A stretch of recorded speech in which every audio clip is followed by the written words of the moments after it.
Happy Friday. Mayor Dan Pope with a weekly update. Hope you're having a great July.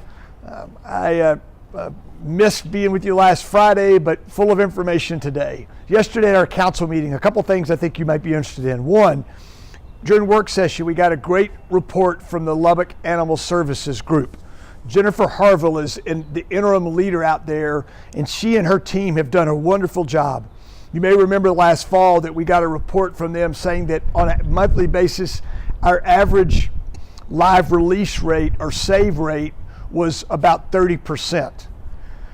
Well, in June, that number was over 97%. I can't tell you how pleased I am with the change in leadership, in attitude at the animal shelter, but maybe as importantly, the fact that the communities come together, the different foster groups have worked. We've found a lot of opportunities to engage the community. We've got a lot of donations from the community, but we're solving a problem, and I think we're doing it the right way, and I'm just really pleased. We are in closing, very close to the end of a national search for a new director for the Animal Services Group, and more to follow on that. I encourage you to go to the city website, pull up yesterday's work session on our, the video on demand, and watch the 15-minute presentation from the Animal Services folks. It's got a lot of information, and I think you'll be very pleased. Second thing, last night we had the first reading around an ordinance that would allow food trucks in some of our parks.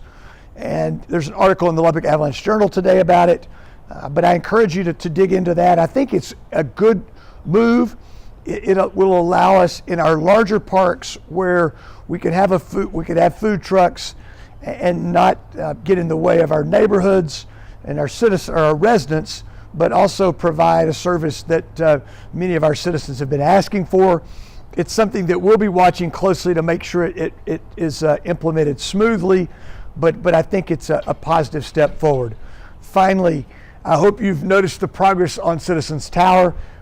Glass is going up on the north and south side of the building. We're up about 6 or 7 or maybe even 8 floors up with that.